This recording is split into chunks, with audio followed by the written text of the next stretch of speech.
ഹരേ കൃഷ്ണ. എല്ലാവർക്കും മാധവത്തിലേക്ക് സ്വാഗതം.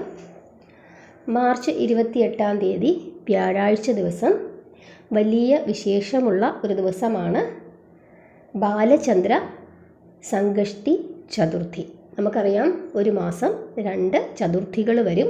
ഒന്ന് വിനായക ചതുർത്ഥിയും രണ്ടാമത്തത് സംകഷ്ടി ചതുർത്ഥിയും. അപ്പോൾ ഇത് വളരെ വിശേഷപ്പെട്ട ദിവസമാണ്. ചൈത്രമാസത്തിലെ കൃഷ്ണപക്ഷ ചതുർത്ഥി തിഥിയാണ് ബാലചന്ദ്ര സംകഷ്ടി ചതുർത്ഥി. അതായത് ഭഗവാൻ വിഘ്നേശ്വരനെ നമ്മൾ പ്രാർത്ഥിക്കേണ്ടുന്ന ഭഗവാന്റെ രൂപമെന്ന് പറയുന്നത് ബാലചന്ദ്ര രൂപത്തിലാണ് നമ്മൾ പ്രാർത്ഥിക്കേണ്ടത്. നമ്മളങ്ങനെ പ്രാർത്ഥിക്കുമ്പോൾ നമുക്ക് കിട്ടുന്ന ഫലമെന്ന് പറയുന്നത്, നമ്മൾ വലിയ ഗുരുതരമായ പ്രശ്നങ്ങളിൽ പെട്ട് ഇരിക്കുന്ന ആളുകൾ അവർ പ്രത്യേകമായി ശ്രദ്ധിക്കുക. ഈ ബാലചന്ദ്ര ചതുർത്ഥി സംകഷ്ടി ചതുർത്ഥി വ്രതം എടുത്താൽ ആ പ്രശ്നങ്ങൾക്ക് പരിഹാരമുണ്ടാകും. അത് ഒരു തവണ എടുത്താൽ പറ്റില്ല. ഇപ്പം നമുക്കിപ്പോൾ ഒരു ദശാസന്ധി നടക്കുന്നു, അല്ലെങ്കിൽ നമുക്ക് കുറച്ച് വലിയ ബുദ്ധിമുട്ടുകൾ, അതായത് ചെറിയ പ്രശ്നങ്ങളല്ല, വലിയ പ്രശ്നങ്ങൾ. അപ്പോൾ ആ പ്രശ്നങ്ങളൊക്കെ ചിലർ നമ്മൾ പറയുമല്ലോ, ഇപ്പോൾ എത്ര വർഷമായി ഞാൻ ഈ ദുരിതത്തിലിരിക്കുന്നു, അതല്ലെങ്കിൽ അസുഖം കൊണ്ട് കഷ്ടപ്പെടുന്നു, അങ്ങനെയൊക്കെയുള്ള ആളുകളുണ്ടാവുമല്ലോ. ചിലർക്ക് ചില ദശാസന്ധികളാണ്, ഇപ്പോൾ രാഹുദശ അല്ലെങ്കിൽ ശനിദശ പോലെയുള്ള ദശാസന്ധികളൊക്കെ വരുമ്പോൾ അത് 18 വർഷം, അങ്ങനെയൊക്കെ കുറേ കാലഘട്ടത്തിലേക്ക്, കുറച്ച് കാലമായി നമ്മളിങ്ങനെ അനുഭവിച്ചുകൊണ്ടിരിക്കുന്ന വലിയ ഗുരുതരമായ പ്രശ്നങ്ങൾ. അങ്ങനെ ഗുരുതരമായ പ്രശ്നങ്ങൾ അലട്ടുന്നവർക്ക് അതിനകത്തു നിന്നും ഒരു പരിഹാരം കിട്ടുന്നതിന് വേണ്ടി ചിലർ 4 വർഷം, ചിലർ ഭയങ്കര പ്രശ്നങ്ങളൊക്കെ ആണെങ്കിൽ 13 വർഷമൊക്കെ ഈ ബാലചന്ദ്ര സംകഷ്ടി ചതുർത്ഥി വ്രതം എടുക്കാറുണ്ട്.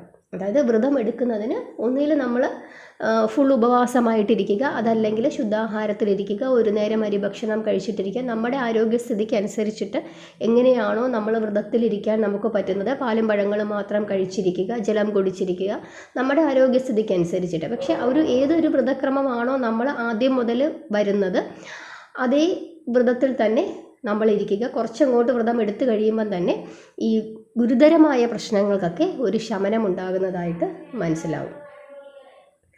അപ്പോൾ അങ്ങനെ നമ്മൾ ഈ രീതിയിൽ വ്രതം എടുക്കുക. രാവിലെയും വൈകുന്നേരവും ഭഗവാനെ പ്രാർത്ഥിക്കുക.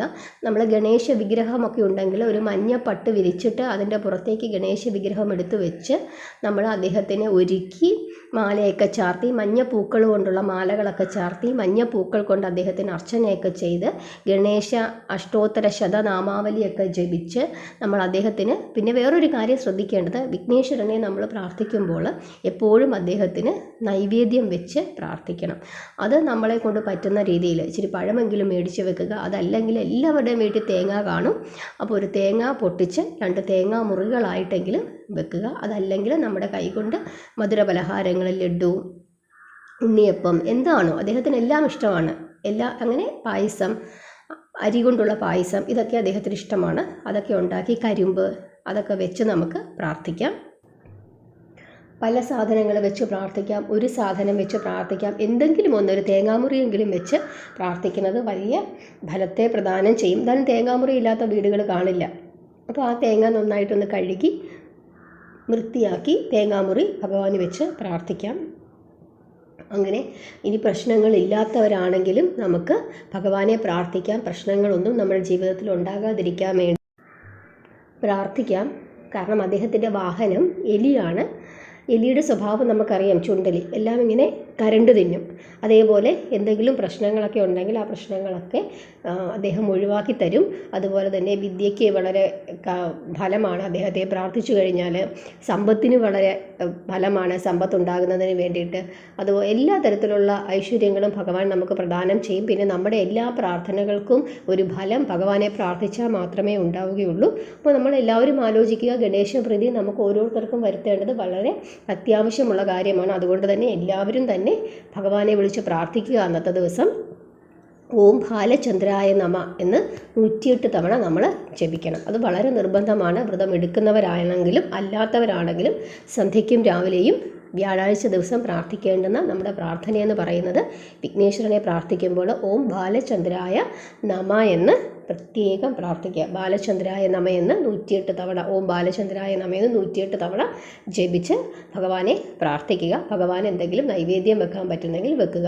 ഇനി വ്രതം എടുക്കുന്നവരാണെങ്കിൽ പിറ്റേ ദിവസം രാവിലെ കുളിച്ച്, നമ്മൾ സമയമൊന്നുമില്ല, പിറ്റേ ദിവസം രാവിലെ കുളിച്ച് നമ്മൾ വിളക്ക് കത്തിച്ച് നമ്മുടെ വ്രതം അവസാനിപ്പിക്കുകയാണ് ഭഗവാനോട്. നമ്മുടെ വ്രതത്തിന് എന്തെങ്കിലും പ്രശ്നങ്ങളുണ്ടെങ്കിൽ അത് ക്ഷമിച്ചു കൊള്ളണമേ എന്ന് നമ്മൾ പറഞ്ഞ് ക്ഷമാപണമൊക്കെ നടത്തി നമ്മൾ ക്ഷേത്രത്തിൽ നിന്നാണെങ്കിൽ തീർത്ഥം മേടിച്ച് കുടിച്ച് നമ്മുടെ വ്രതം അവസാനിപ്പിക്കാം. അതല്ലെങ്കിൽ വീട്ടിലാണെങ്കിൽ സാധാരണ പോലെ നമ്മൾ കിണ്ടിയിൽ വെച്ചിരിക്കുന്ന ജലം തീർത്ഥമാണെന്ന് സങ്കല്പിച്ച് അത് കഴിച്ചിട്ട് നമ്മുടെ വ്രതം അവസാനിപ്പിക്കാം. ഭഗവാനോട് ക്ഷമയൊക്കെ പറയണം, നമസ്കരിക്കണം. ഇതാണ് ചെയ്യേണ്ടത്. ഭഗവാനെ പ്രാർത്ഥിച്ച് പരമാവധി സമയം ഇരിക്കുക എന്നുള്ളതാണ് വ്യാഴാഴ്ച ദിവസം ചെയ്യേണ്ടത്. ഇതാണ് ചെയ്യേണ്ടുന്ന കാര്യം. ശുദ്ധാഹാരത്തിലൊക്കെ ഇരിക്കുക, പ്രാർത്ഥിക്കുക. എല്ലാവർക്കും മനസ്സിലായെന്ന് വിചാരിക്കുന്നു. അതുപോലെ തന്നെ പഴവങ്ങാടി ക്ഷേത്രത്തെ പറ്റിയിട്ടുള്ളൊരു വീഡിയോയും കൂടി ഇടാം. അതും എല്ലാവരും കാണണം. ഒരുപാട് അറിവുകൾ അതിനകത്തൂടെ പറഞ്ഞു തരുന്നുണ്ട്. അതെല്ലാവരും കേൾക്കുക. ഹരേ കൃഷ്ണ.